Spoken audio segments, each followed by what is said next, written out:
தெய்வத்தின் குரல் மூன்றாம் பாகம். தெய்வ தத்துவம், தெய்வங்கள், சிவநாம மகிமை, சிவன் தரும் மகிமை.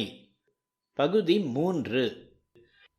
சிவ சிவ என்று சொல்லாதவன் தீவினையாளன் என்றால் துஷ்கர்மா பண்ணினவன், அதாவது பாபி என்று அர்த்தம்.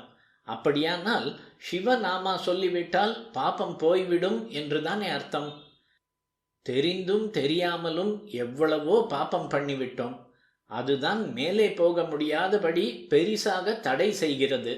சிவநாமா சொல்லிவிட்டால் அந்த தடை போய்விடும். அப்புறம் மோக்ஷ பரியந்தம் எல்லாம் சித்தியாகிவிடும். மற்ற மதஸ்தர்களில் சிலர், உங்கள் மதத்தில் பாபத்தை பரிகரிக்க வழி இல்லை, எங்களிடம் இருக்கிறது, கொஞ்சம் தீர்த்தம் தெளிக்கிறோம், பாபமெல்லாம் போய்விடும், ஆகையால் எங்களிடம் வாருங்கள் என்கிறார்கள். நம் மதத்தில் பாப பரிகாரத்துக்கு வழி சொல்லாதது மாதிரி இவர்கள் கூப்பிடுகிறார்கள். நமக்கும் ஒன்றும் மத விஷயம் தெரியாததால் இங்கே இருந்து அங்கே போகிறவர்களும் இருக்கிறார்கள். வாஸ்தவத்திலோ நம்முடைய மதத்தில் இத்தனை கர்மானுஷ்டானம் விதித்திருப்பது பாபம் போகத்தான். மமோபாத்த சமஸ்த துரித க்ஷயத்வாரா என்றுதான் எந்த கர்மாவுக்கும் முதலில் சங்கல்பம் பண்ணுகிறோம். துரிதம் என்றால் பாபம்தான். பக்தி மார்க்கம் பாபத்தை போக்கத்தான்.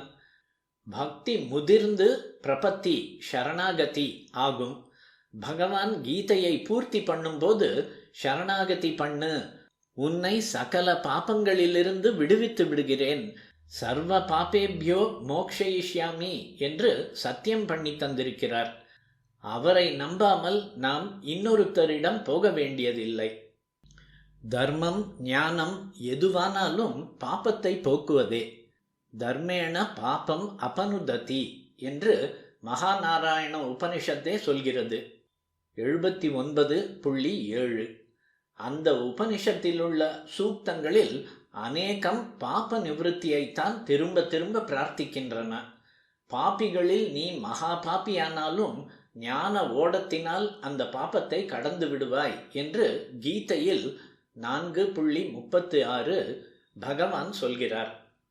கர்மானுஷ்டானம், தர்மானுஷ்டானம், பிரபத்தி, ஞான சாதனை எல்லாவற்றையும் விட பரம சுலபமாக நாம் தெரிந்தும் தெரியாமலும் ஜன்மாந்தரங்களாக பண்ணியுள்ள பாபத்தை போக்கிக் கொள்ள இங்கே பாகவதம் வழி சொல்லிவிட்டது. சிவநாமோச்சாரணம்தான் அது.